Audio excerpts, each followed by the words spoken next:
नमस्कार, बहुत स्वागत है आप सबका। मैं हूं पुनीत पाठक और आप देख रहे हैं मेरा मध्य प्रदेश। मध्य प्रदेश की बड़ी खबरें विस्तार से आपको दिखाते हैं। शुरुआत एक हादसे से जुड़ी खबर के साथ। बालाघाट में ट्रक ने स्कूटी को टक्कर मार दी, जिसमें 4 लोगों की मौत हो गई और 7 लोग गंभीर रूप से घायल हुए हैं। अनियंत्रित होकर ट्रक पलट गया। गांगुलपारा घाटी के पास यह हादसा हुआ है और सभी घायल जिला अस्पताल में भर्ती कराए गए हैं। तो बालाघाट से एक बड़ी खबर। सड़क हादसे में 4 की मौत हो गई, 7 गंभीर रूप से घायल हो गए। स्कूटी को टक्कर मारी है ट्रक ने और इसके बाद वो अनियंत्रित होकर पलट गया। 4 की मौत हुई है, 7 गंभीर रूप से घायल हुए हैं। गांगुलपारा घाटी के पास यह हादसा हुआ है। सभी को जिला अस्पताल पहुंचाया गया है।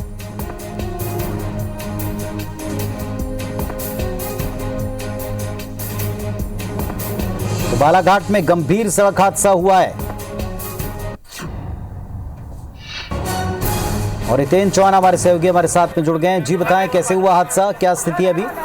जी देखिए, जिस हिसाब से जानकारी मिल रही है उस हिसाब से ये जानकारी प्राप्त हुई है कि उकवा से ये ट्रक जो है पूरा माल भरा हुआ था। इसमें चिरोटा भाजी और छीन जो रहती है वो पूरी भरी हुई थी और ये बालाघाट की तरफ आ रहे थे। इसी दौरान गांगुलपारा घाटी की इसमें जो टर्निंग है वहां पे स्कूटी के साथ में ट्रक की भिड़ंत हो गई, जिसमें ट्रक के अंदर में जो हमाल और मजदूर वर्ग के लोग बैठे हुए थे, तो ट्रक पलटने की वजह से वो पूरे सामान में नीचे दब गए। इस वजह से जो जानकारी प्राप्त हो रही है उसमें 4 लोगों की तो मौत हो चुकी है, वहीं 7 से 8 लोग अन्य जो घायल है उन्हें जिला चिकित्सालय लाया गया है।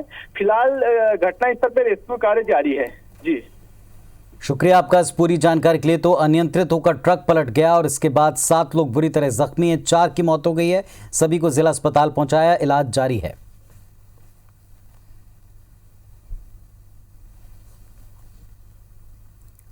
और उज्जैन से बड़ी खबर का रुख कर रहे हैं। वीएचपी की रैली पर पथराव हो गया। रैली में शामिल 3 लोग इसमें घायल हुए हैं। आसपास की गाड़ियों में तोड़फोड़ की गई।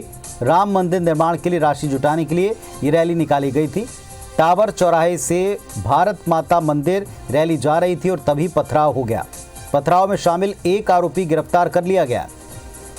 तो उज्जैन में वीएचपी की रैली पर पथराव हुआ है, जिसमें 3 लोग जख्मी हो गए हैं। जो पथराव करने वाले बताए गए उनमें से एक को गिरफ्तार किया गया है। राम मंदिर निर्माण के लिए राशि जुटाने के लिए एक रैली निकाली गई थी। टावर चौराहे से भारत माता मंदिर तक ये रैली जा रही थी और तभी बीच रास्ते में पथराव हुआ। एक आरोपी गिरफ्तार हुआ है।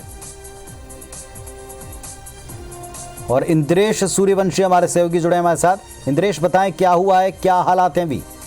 जी बिल्कुल, अभी बताना चाहूंगा कि राम मंदिर निर्माण के लिए राशि संग्रह का कार्य किया जा रहा है उज्जैन में और उसी को लेकर विश्व हिंदू परिषद द्वारा रैली निकाली गई थी, जो कि टावर चौराहे से होते हुए भारत माता मंदिर पहुंचना थी। लेकिन बीच में एक मार्ग ऐसा भी आया जहां पे रैली के ऊपर पथराव किया गया और रैली में शामिल 3 लोग गंभीर रूप से घायल है, जिन्हें जिला चिकित्सालय में उपचार दिया जा रहा है। हालात क्या पूरी तरह कंट्रोल में है? जी अभी स्थिति सामान्य नहीं है। देखा जाए तो पूरा पुलिस बल, कलेक्टर, एसपी मौके पर हैं और पुलिस जो है अपनी पेट्रोलिंग कर रही है, लोगों को समझाइश दे रही है कि मामला शांत बनाए रखें। बहुत शुक्रिया आपका इस जानकारी के लिए। तो हमारे सहयोगी बता रहे थे कि अभी भी तनाव है, लेकिन स्थिति को कंट्रोल करने का प्रयास किया जा रहा है। एक रैली में पथराव हुआ है, 3 लोग इसमें घायल हुए हैं, एक आरोपी पकड़ा गया।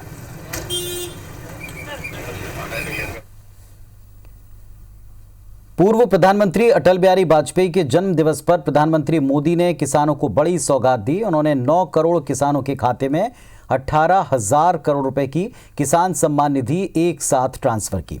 इस दौरान पीएम मोदी ने केंद्रीय कृषि कानून के लाभ बताए।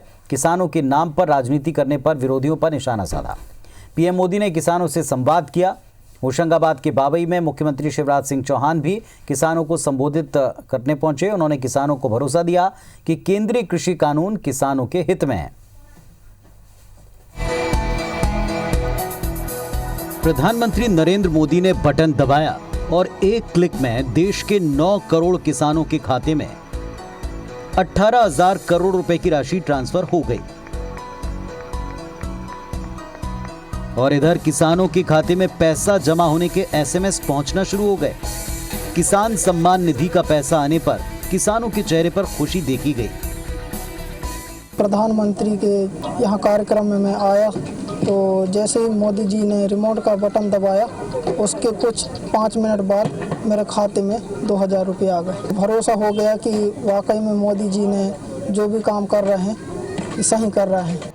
प्रधानमंत्री नरेंद्र मोदी ने इस कार्यक्रम के माध्यम से किसानों को केंद्रीय कृषि कानूनों के फायदे गिनाए, साथ ही विरोधियों पर जमकर बरसे। प्रधानमंत्री ने कहा कि किसान कानूनों पर अफवाहों की राजनीति हो रही है। सालों तक सत्ता में रहने के बाद भी किसानों के लिए कुछ न करने वाले आज हम पर उंगली उठा रहे हैं। पीएम मोदी ने कहा, गहन अध्ययन करने के बाद कृषि कानून लाए गए। उन्होंने किसानों से अपील की कि वो आंदोलन छोड़कर वार्ता करें। कुछ लोग किसानों के बीच भ्रम फैला रहे हैं कि एमएसपी समाप्त की जा रही है, कि मंडियों को बंद कर दिया जाएगा। मैं आपको फिर ध्यान दिलाना चाहता हूं कि इन कानूनों को लागू हुए कई महीने बीत गए हैं। क्या आपने देश के किसी एक कोने में एक भी मंडी के बंद होने की खबर सुनी है? प्रधानमंत्री ने देश के किसानों से संवाद भी किया। उन्होंने धार जिले के चिकलिया गांव के किसान मनोज पाटीदार से सीधे बातचीत की। मनोज ने पीएम को अपनी खेती की जानकारी देते हुए बताया कि उन्हें समय समय पर सरकारी योजनाओं का लाभ मिल रहा है और किसान सम्मान निधि से किसानों को, छोटे किसानों को उसका बहुत फायदा मिलता है। ये बात किसान भी महसूस कर रहे हैं। इधर होशंगाबाद जिले के बाबई में मुख्यमंत्री शिवराज सिंह चौहान भी किसान सम्मेलन में शामिल हुए। मुख्यमंत्री शिवराज सिंह चौहान ने कहा कि पीएम मोदी किसान सम्मान निधि की राशि 6,000 रुपए दे रहे हैं। मध्य प्रदेश में हमने इसमें 4,000 रुपए जोड़कर ये राशि 10,000 रुपए कर दी है। शिवराज सिंह ने किसानों को भरोसा दिया कि किसान कानून किसानों के हित में है। विपक्षी दलों पर निशाना साधते हुए उन्होंने कहा कि खेती न करने वाले कृषि कानूनों का विरोध कर रहे हैं। ये तीनों किसान कानून किसान के हित में प्रधानमंत्री जी ने बनाए। कोई नहीं रोक सकता। मंडी चलेंगी और अच्छी बनाएंगे। नरेंद्र मोदी जी, मध्य प्रदेश की 8 करोड़ जनता आपके साथ है। हम किसान कानूनों का समर्थन कर रहे हैं। प्रधानमंत्री का संबोधन मध्य प्रदेश में कई जगह सुना गया। जबलपुर के मानस भवन में कार्यक्रम आयोजित हुआ। इंदौर में भी एलईडी स्क्रीन पर पीएम मोदी और सीएम शिवराज सिंह के कार्यक्रम का प्रसारण हुआ। खरगोन के भगवानपुरा में तो सांसद गजेंद्र सिंह पटेल ने जमीन पर बैठकर पीएम मोदी का संबोधन सुना। सांसद ने एक होटल में आलू बड़े तलकर किसानों को कृषि कानूनों के फायदे गिनाए। ऐसे छोटे छोटे लोगों को उत्साह वर्धन करने के लिए हमारी सरकार काम कर रही है और इसलिए मैंने आलू बड़े को तलकर वैसे होटल व्यवसाय का उत्साह वर्धन किया है और मैंने आग्रह किया कि आप आत्मनिर्भर बन रहे हैं। हमारे मध्य प्रदेश में जबलपुर का किसान नागपुर और इंदौर में अपनी फसल नहीं बेच सकता था, लेकिन आज कृषि सुधारों के बाद जो परिवर्तन हुआ है उसके कारण से आने वाले समय में किसान समृद्ध होगा, खुशहाल होगा। दरअसल करीब 30 दिन से दिल्ली बॉर्डर पर डटे किसान कृषि कानूनों को वापस लेने की मांग पर अड़े हैं। ऐसे में इस कार्यक्रम के जरिए प्रधानमंत्री मोदी, सीएम शिवराज सिंह चौहान समेत तमाम बीजेपी नेताओं और कार्यकर्ताओं ने किसानों को इन कानूनों के पक्ष में लाने की कोशिश की। Bureau report, IBC 24। उज्जैन में शंकराचार्य स्वामी निश्चलानंद सरस्वती ने किसान आंदोलन, राम मंदिर निर्माण पर चंदे को लेकर सवाल उठाए। उन्होंने किसान आंदोलन को लेकर कहा कि केंद्र सरकार को बिल लाने से पहले राष्ट्र हितैषी और कृषि विशेषज्ञों से संपर्क करना चाहिए था।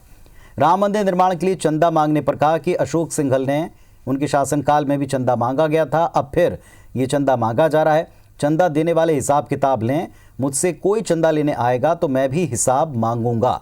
महाकाल मंदिर क्षेत्र में खुदाई के दौरान निकले प्राचीन मंदिर के अवशेषों पर उन्होंने कहा, धार्मिक क्षेत्र में राजनेताओं को हस्तक्षेप नहीं करना चाहिए, सहभागी बनना चाहिए। आरोप लगाया कि राजनेता संतों, आचार्यों को अपना प्रचारक बनाना चाहते हैं, वे संतों को अपने से ऊंचा नहीं देखना चाहते।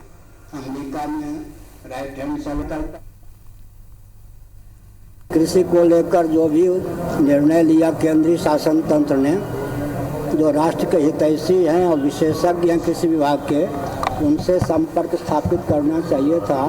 होता क्या है, 2-4 राजनेता मिल करके निर्णय ले लेते हैं, बाद में वो व्यक्तित्व का प्रश्न बना लेते हैं। मध्य प्रदेश के पूर्व मुख्यमंत्री और पीसीसी चीफ कमलनाथ को दिल्ली में बड़ी भूमिका मिलने के संकेत मिलने लगे हैं। आलाकमान उन्हें दिल्ली संगठन में बड़ी भूमिका देना चाहता है, इसकी तैयारी कर रहा है। पूर्व मंत्री और कांग्रेस के वरिष्ठ विधायक सज्जन सिंह वर्मा इस पर कहते हैं कि उन्हें दिल्ली बुलाया जा रहा है, जबकि हम चाहते हैं कि वो मध्य प्रदेश में ही रहें। सज्जन वर्मा ने कहा कि कांग्रेस के राष्ट्रीय नेतृत्व में मोतीलाल वोरा और अहमद पटेल के जाने के बाद एक खालीपन आ गया है और ऐसे में संगठन के शीर्ष नेतृत्व को उनकी आवश्यकता है। इसी कारण कमलनाथ को दिल्ली में संगठन में बड़ी जिम्मेदारी देने की तैयारी की जा रही है। इसी के साथ उन्होंने कहा कि हम चाहते हैं कि वे मध्य प्रदेश में रहें और राष्ट्रीय नेतृत्व चाहता है कि वो केंद्र में रहें। मोतीलाल जी वोरा साहब और अहमद पटेल जी की मृत्यु के बाद एक हाईकमान को कुछ अनुभवी लोगों की आवश्यकता निश्चित रूप से है। अब केंद्र वाले चाहते हैं कि कमलनाथ जी वहाँ आ जाएं, मध्य प्रदेश के हम लोग चाहते हैं कि हम नायब साहब को जाने नहीं देंगे, हम यहीं रखेंगे। और हमारे सहयोगी सुधीर दंडोतिया इस वक्त हमारे साथ भोपाल से जुड़ रहे हैं। सुधीर, एक बार फिर से केंद्र की राजनीति में जाने के संकेत हैं, इसकी बात है, लेकिन मध्य प्रदेश में आवश्यकता है। किस तरह से इसको लिया जा रहा है कांग्रेस के भीतर?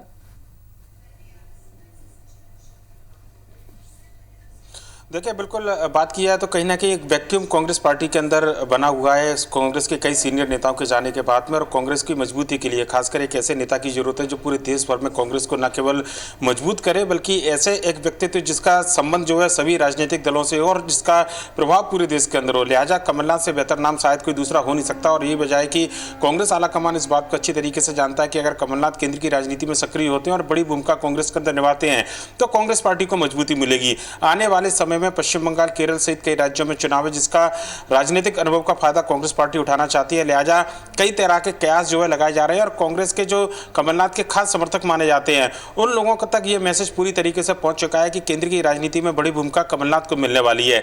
अहमद पटेल जो कि सोनिया गांधी के राजनीतिक सलाहकार हुआ करते थे, या तो उनकी जगह पर कमलनाथ जाएंगे, या मोतीलाल वोरा की तरह राष्ट्रीय उपाध्यक्ष जो कि कांग्रेस पार्टी में राष्ट्रीय अध्यक्ष के बाद में सबसे महत्वपूर्ण पद माना जाता है। लिहाजा हो सकता है कोई बड़ी जिम्मेदारी की जो अटकलें हैं उसमें जल्दी उस भूमिका में कमलनाथ नजर आए, और क्योंकि उनसे ज्यादा अनुभवी नेता देश के अंदर अगर बात की है कांग्रेस पार्टी के अंदर जिसकी सर्वमान स्वीकारता हो, वो कोई दूसरा नेता कांग्रेस के अंदर नजर नहीं आता है। लिहाजा कमलनाथ के अनुभव का लाभ लेने के लिए केंद्र की जो नेतृत्व है कांग्रेस पार्टी का, वो ये चाहता है कि केंद्र की राजनीति में कमलनाथ पूरी तरीके से सक्रिय रहे। हालांकि मध्य प्रदेश के जो कांग्रेस के नेता हैं वो 2023 पर फोकस लेकर चल रहे हैं।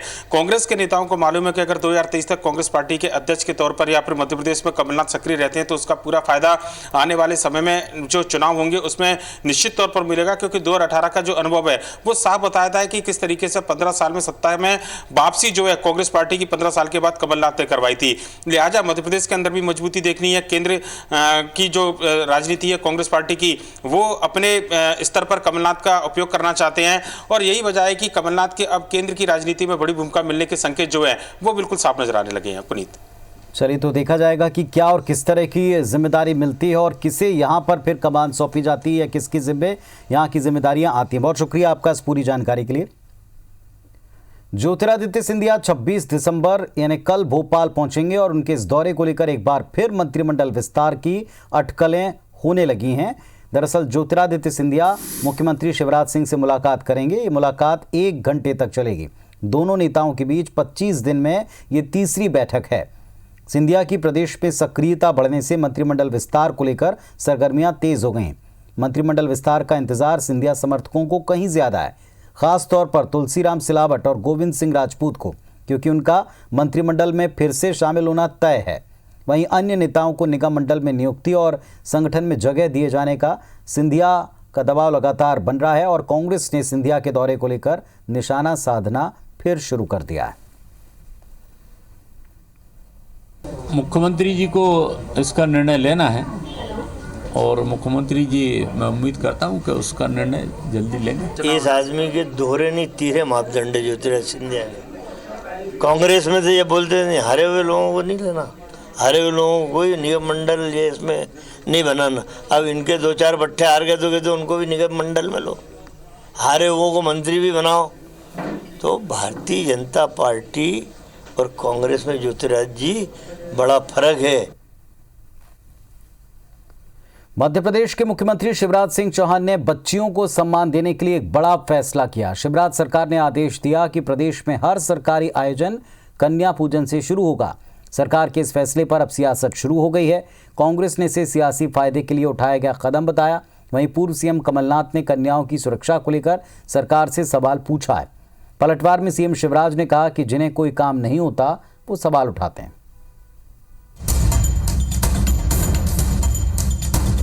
ये तस्वीरें हरदा की है, जहां मध्य प्रदेश के कृषि मंत्री कमल पटेल ने प्रधानमंत्री किसान सम्मान निधि कार्यक्रम की शुरुआत कन्या पूजन के साथ की। प्रदेश में अब हर सरकारी आयोजन की शुरुआत में ऐसी ही तस्वीरें देखने को मिलेंगी, क्योंकि मुख्यमंत्री शिवराज सिंह ने हर सरकारी कार्यक्रम की शुरुआत कन्या पूजन से करने का आदेश जारी किया है। खुद सीएम शिवराज सिंह अक्सर अपने कार्यक्रम में कन्या पूजन करते रहे हैं। बीजेपी इसे भारतीय संस्कृति और संस्कार बता रही है। किसी भी शासकीय कार्यक्रम में उसकी शुरुआत में कन्या का पूजन होगा, उनके पैर पखराएंगे और उसके बाद उस कार्यक्रम की शुरुआत होगी। ये सीधे सीधे इस देश की संस्कृति, इस देश की पुरातन परंपरा और महिलाओं और कन्या के प्रति हमारे समर्पण भाव को दर्शाता है। ये अलग बात है कि कांग्रेस की सरकार ने इस परंपरा को बंद कर दिया था। कांग्रेस ने शिवराज सरकार के इस फैसले को पॉलिटिकल स्टंट बताया। कांग्रेस की प्रतिक्रिया जानने से पहले कुछ आंकड़ों पर नजर डालते हैं। मध्य प्रदेश में इसी साल जनवरी से अक्टूबर के बीच महिलाओं के साथ 45,920 अपराध दर्ज हुए हैं। इनमें हत्या के 509 केस, हत्या की कोशिश के 207 केस, मारपीट के 9,974 केस, छेड़छाड़ के 6,479 केस, अपहरण के 5,619 केस, ज्यादती के 3,837 केस, दहेज हत्या के 519 केस और दहेज प्रताड़ना के 4,604 केस दर्ज हुए हैं। यानी हर दिन महिला अपराध के 150 केस और हर घंटे 6 केस दर्ज हुए हैं। ऐसे में पूर्व सीएम कमलनाथ ने ट्वीट कर शिवराज सरकार के कन्या पूजन के फैसले का स्वागत किया, लेकिन ये भी पूछा कि क्या केवल कन्या पूजन ही काफी है? क्या उन्हें सुरक्षा देने का दायित्व सरकार का नहीं है? आज कन्याओं को सुरक्षा की सबसे ज्यादा जरूरत है। बेटी को भी एक राजनीतिक मुद्दा बना रहे हैं, वो निंदनीय है। अगर बेटी की पूजा करना है तो उस पर अत्याचार, उस पर दुष्कर्म जो मध्य प्रदेश में सबसे ज़्यादा हो रहे हैं, महिलाओं पे जो अत्याचार हैं उस पर रोक लगाएं तो मैं समझता हूँ कि वो ज़्यादा बेहतर होगा। ये ध्यान भटकाने से कुछ नहीं होगा। कन्या पूजन पे लेके भी सवाल खड़े हो रहे हैं। अब जिनको क्यों काम नहीं करना, सवाल खड़े करना। वैसे शिवराज सरकार ने बच्चों की जिंदगी में बदलाव लाने के लिए कई बड़े फैसले लिए हैं। इनमें से एक लाडली लक्ष्मी योजना को तो कई राज्यों ने अपनाया है, लेकिन प्रदेश में महिला अपराध के आंकड़े भी डरावने हैं। ऐसे में उनकी सुरक्षा सुनिश्चित करने की भी जरूरत है। नवीन सिंह, IBC 24, भोपाल। मंत्री प्रद्युमन सिंह तोमर आज तड़के तकरीबन 3 बजे भोपाल से वापस ग्वालियर लौटे। आदत के मुताबिक घर न जाते हुए किसी सरकारी कार्यालय के निरीक्षण का मन बनाया और पहुंच गए मोती झील वाटर फिल्टर प्लांट। ऊर्जा मंत्री को अचानक देखकर स्टाफ हड़बड़ा गया। मंत्री ने वहां मौजूद कर्मचारियों से पानी की गुणवत्ता को समझा, उपकरणों की मदद से परखा। उन्होंने यहां कमियां मिलने पर नगर निगम के PHE अमले के अफसरों को जमकर फटकार लगाई और इसके बाद ऊर्जा मंत्री वाटर फिल्टर प्लांट के बाद पास ही में स्थित जो टैंक था वहां पहुंचे। ऊर्जा मंत्री प्रद्युमन सिंह तोमर ने जब दोनों जगह तैनात कर्मचारियों से बात की तो पता चला कि मोती झील वाटर फिल्टर प्लांट और रक्कस टैंक पर ज्यादातर आउटसोर्स कर्मचारी काम करते हैं। इन्हें कई महीनों से वेतन नहीं मिला। उन्होंने वहीं से निगम कमिश्नर संदीप माकिन को फोन लगाया, साथ ही तत्काल वेतन देने की बात कही।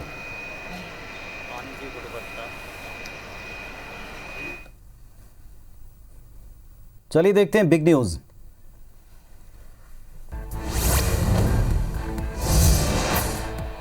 18 दिसंबर को यूके से इंदौर लौटा 28 साल का युवा कोरोना पॉजिटिव पाया गया, जिसके बाद उसे सुपर स्पेशलिटी हॉस्पिटल में भर्ती किया। आगे की जांच के लिए युवक का सैंपल पुणे की वायरोलॉजी लैब NCDC दिल्ली भेजा जाएगा। स्वास्थ्य विभाग अब उनके संपर्क में आए लोगों का कॉन्ट्रैक्ट ट्रेसिंग कर रहा है।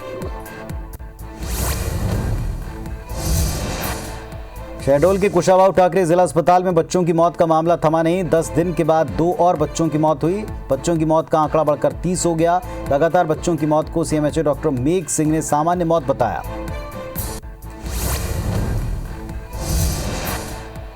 मुरैना जिले में खाद्य विभाग की टीम ने अंबा पोरसा में 2 जगह मिलावटखोरों पर कार्रवाई की। भारी मात्रा में नकली दूध का सामान जब्त किया। टीम ने पोरसा के जौटई गांव में दूध डेयरी से 400 लीटर मिलावटी दूध पकड़ा। अंबा में पंकज शर्मा नाम के शख्स के ठिकाने से 300 लीटर नकली दूध जब्त किया।